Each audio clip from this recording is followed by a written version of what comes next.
Hey, what's up everyone? It's Roy. Thank you for joining me for SpecFreq dev video number 14. Now, I haven't created a video since May, and it's not for lack of development or even just being too busy to create a video. It's actually because I got stuck. I came across a coding challenge in the game, and I'll talk about how I overcame it and what it was. But once I got past it, I've had some awesome progress that I'm really excited to show you. So I'm just going to jump right on in here. I'm going to load the game up from Steam for now.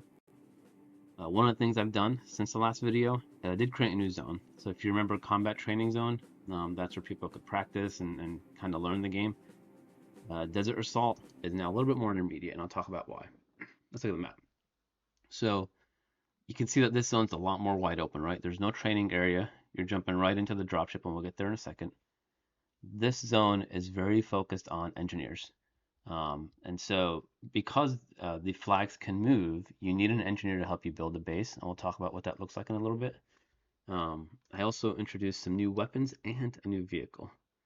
So it looks like it's about sunset here. Everything's yellow.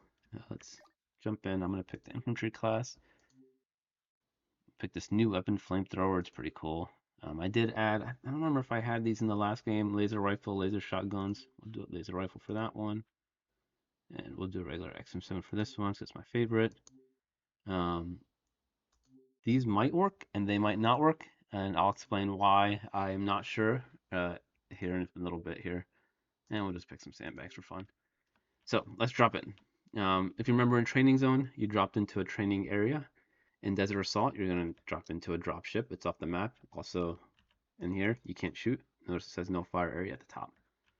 So, all right, now for real, let's teleport down. So, this teleporter takes me down to kind of the top right area of the map. You can see in the map here, see where the mouse is? The green dot is me. I'm going to jump onto another vehicle.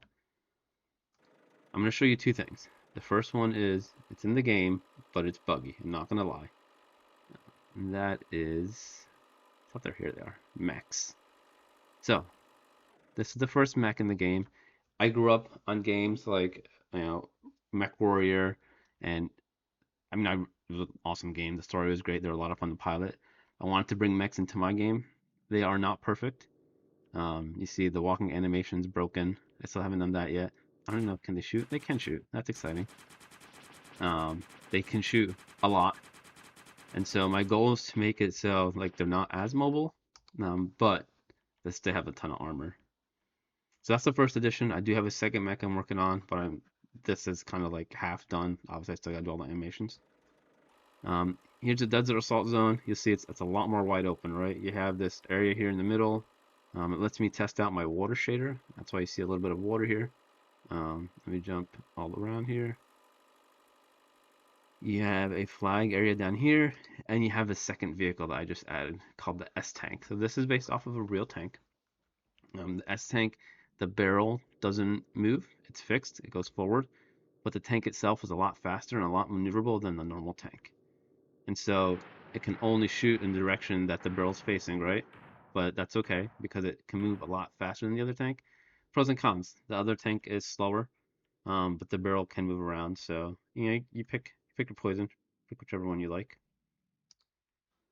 Let's see the other things I added. So these might not work. I'm gonna explain why in a second.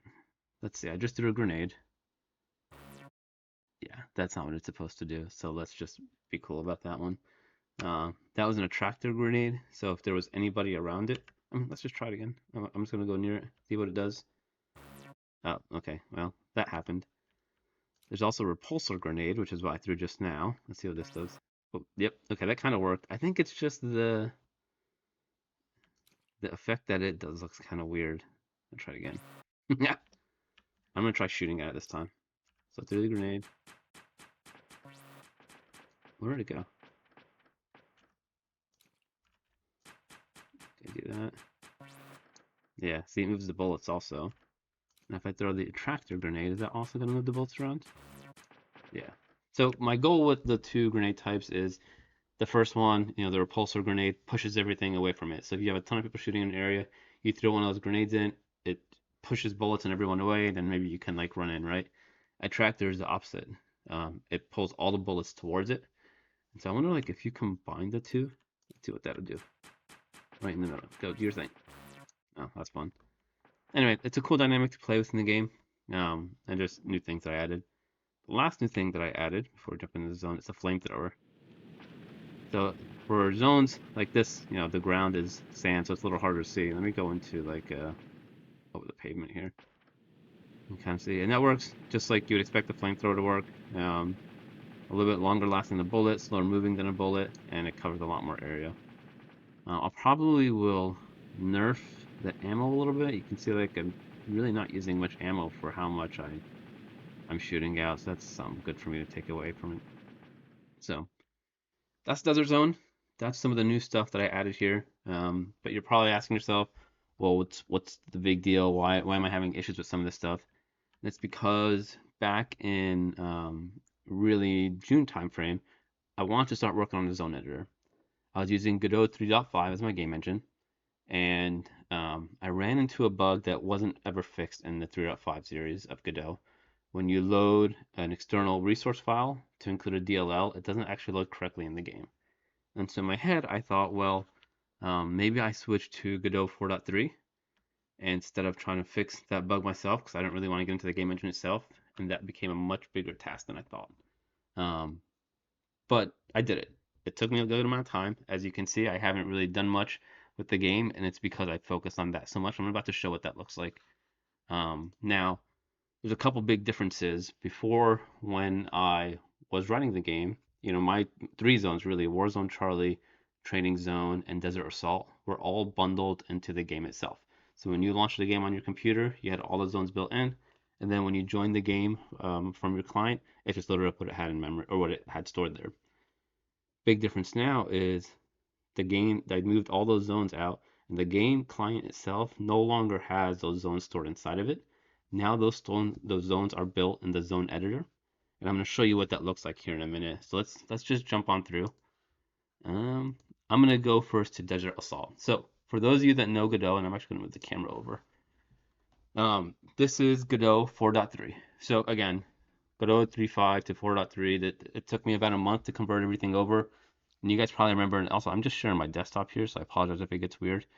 But if I go to like, I'm gonna go to my export folder. I think I mentioned this before.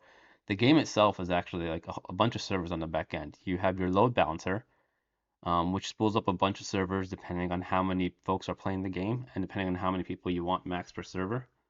You have the store, and then you have the chat server as well.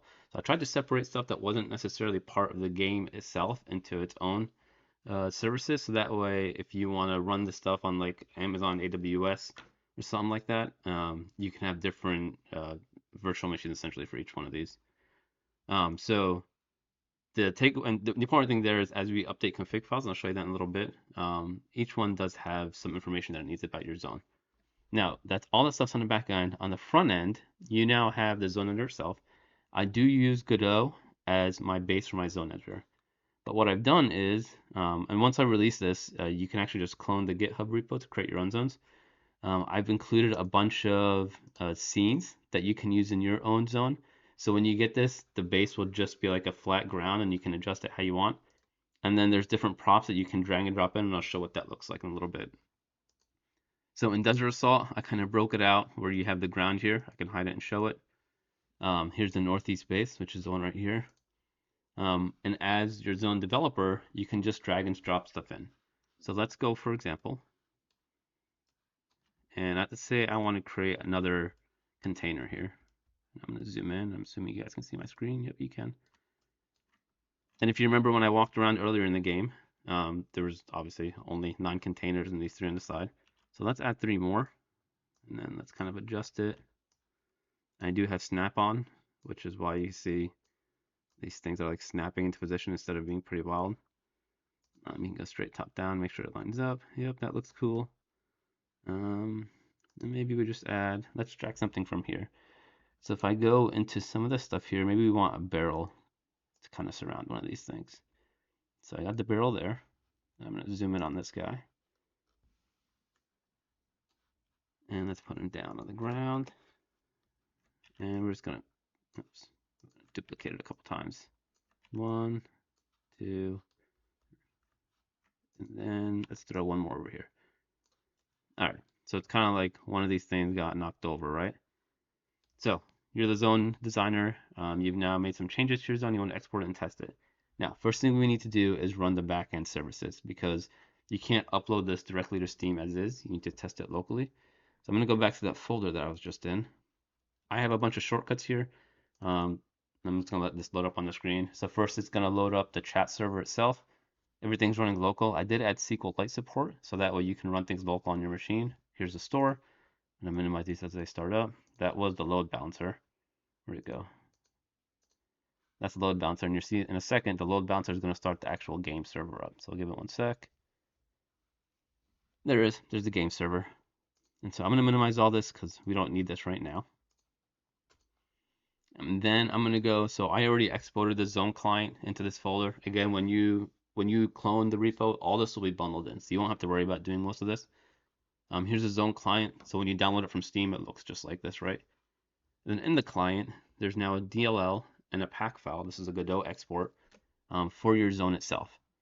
So in this case, I have the original training zone, and we can check it out. And I'm actually going to load this from a console window.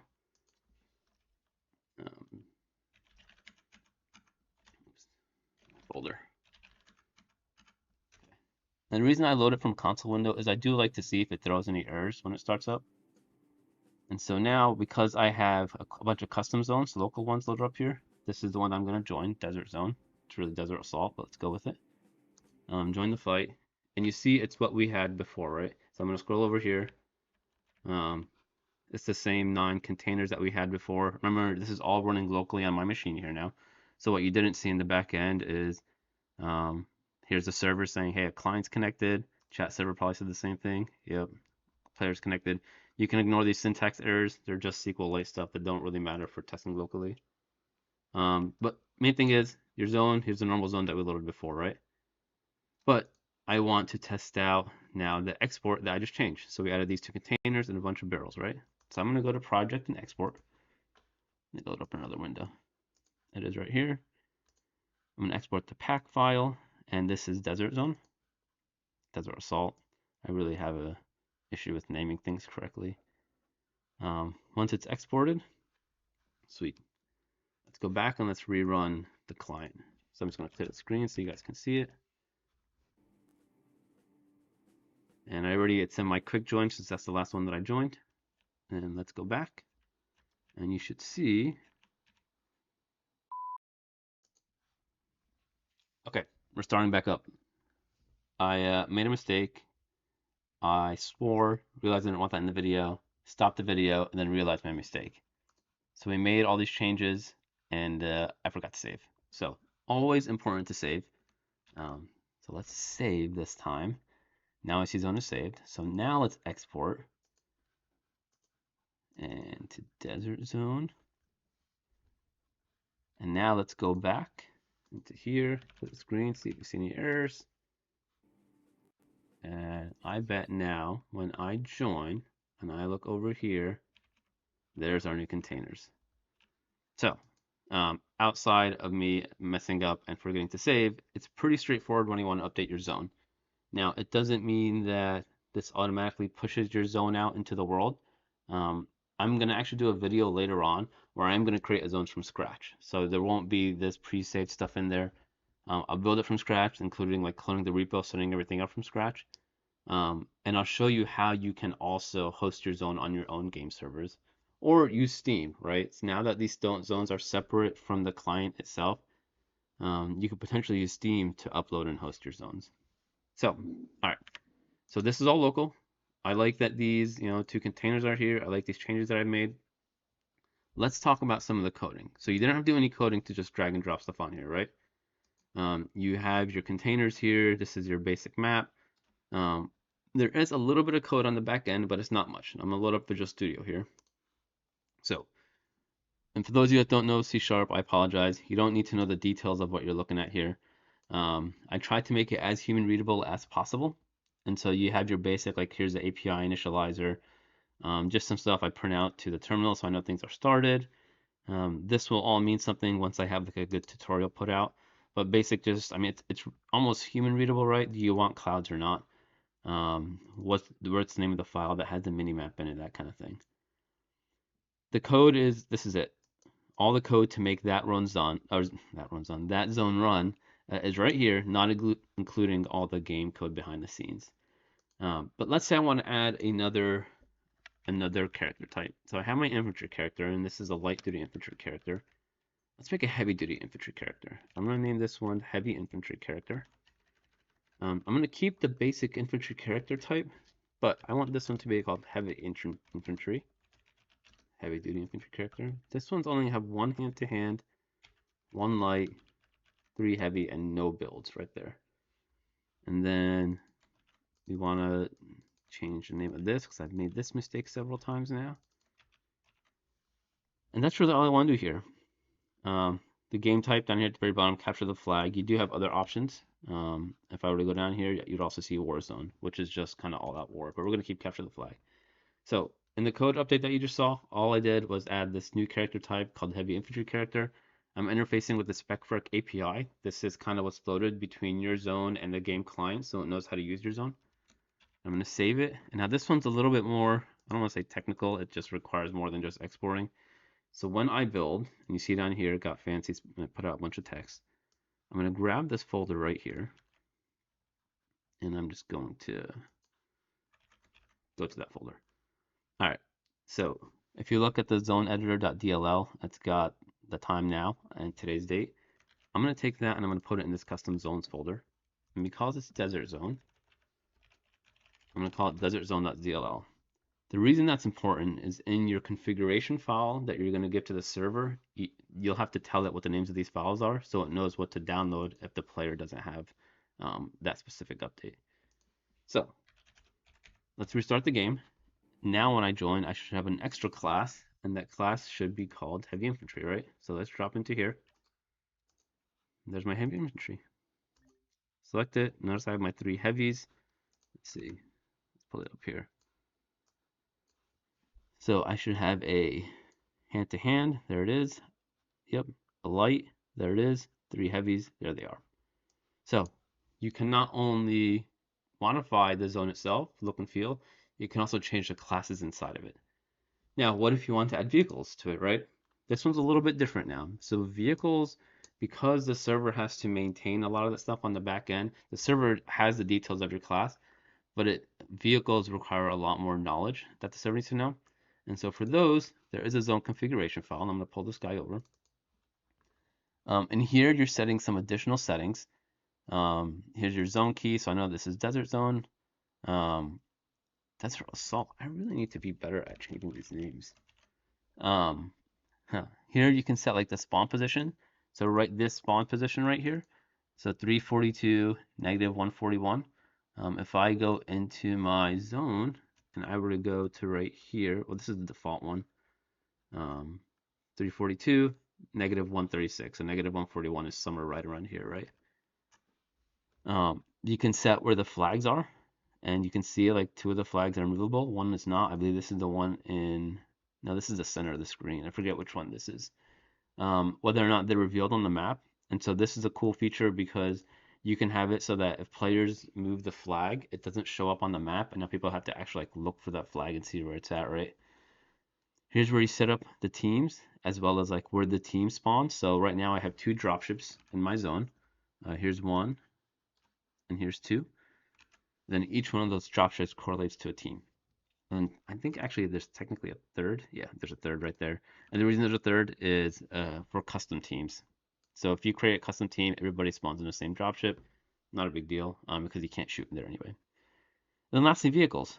And so I have 1 tank, -157, 139, which is actually pretty much right here. So let me see if I can, yeah, northeast base, transform. Where is it? Oh, it's going to stay 0, 0. I wonder if this will transform. Yeah, -113, 142. Pretty close, right? If I wanted to say add another tank, all I do is copy paste this, and let's add that other tank. Put it right here, right next to this tree. So where is this tree at? -21, 145. Okay, cool. So let's do negative, I don't know, let's just do 0. 139 is good enough, right? I can adjust like the starting rotation for it, so I'll just make that 0. And then you can pick the type. So this type does have to correlate with what the game knows about. If you put something random in here, it just won't load any vehicle there. And I'll have a list of the different types that you can add. And then last thing that you get to set here is the weapon types. And these IDs, I'll have a list of what each ID means as well, whether they're armor piercing or not. So can they go through tanks or can they not? Now remember, this is all on the server side. So the reason that's good is if players, I mean, there's always going to be hackers in your game. You can't really get around that, right? But if players start to hack your game, they can't change any of these settings because they're behind the scenes on your server. So make sure we save this file so we don't have the same mistake as before. It's saved. Now the only thing I have to do is actually restart the server. And so this is the client itself. We'll restart that. And here's SpecFreq server. That will restart. And let's watch when it restarts because let's make sure that it loads our second tank. So I'll give it a sec for the load balancer to kick in. Okay, so it realized the arena is off. Now it's restarting the arena. Yep, and there's our second tank right there. You see where my mouse is on there? That's the new tank. So let's go check it out. Let's jump on here, back into our zone. I already know there's a second tank there because look at the map. I see it right there. But there it is. So editing that configuration file lets you add new vehicles, lets you take vehicles out, lets you change a whole bunch of settings. So it's pretty cool. That's the basic gist about how these different zones and the zone editor is going to work. I am planning to release another major video. In that video, like I mentioned before, I'm going to go from the ground up. I'm going to clone the repository for the zone editor that's going to include all the servers and kind of all the stuff that you saw. Where is it? Nope, not there. All the stuff that you saw here, it's hard to see now because of this little thing, right? It'll include all the different servers here. It'll include some of these batch files to start. Unfortunately, I'm going to focus on Windows a lot more in the beginning just because that's where I built a lot of this stuff, but eventually I'll add support for the zone editor to be in Linux and Macs as well. And you'll be able to clone that down. I'll show how to do that. I'll show how to build the basic zone. I'll show some of the stuff that's required for the zone. And so, like a quick example I'll show here is if you see this like giant black square on the back here, behind everything, or underneath everything rather. I have it locked right now. That's this guy right here. Things like that are required because what's happening is as you move the mouse and like the little aim cursor inside the game, it's actually shooting a ray down to that to figure out where the mouse is and transform it into a 3D location so it knows where to go. So it's stuff that the player doesn't necessarily see, but you have that on there, and I'll talk about that in the next video that I do really go into depth about how to create a zone. That's all for today's SpecFreq dev video, number 14. Again, I really appreciate you guys joining me. I'm listening through this. Sorry to interrupt since I created a video, but as you can see, I've been pretty busy trying to get this out the door. Expect the next video here in the next couple of weeks as I really get things buttoned up and ready for release. My goal is to release the zone editor right at the same time that I release a new video, so folks can see how to actually do it and hopefully get some new zones built out. That's all I have. As always, if you have any questions or just comments or anything, please join me on Discord. I'll put the link down in the description below. Try out the game. It's available free on Steam. Both Desert Assault, not Desert Zone, Desert Assault, and Training Zone are available to play and try out on Steam. I definitely recommend starting out with Training Zone because that has a lot of the good stuff in it for you to learn. All right, everyone, this is Roy signing out.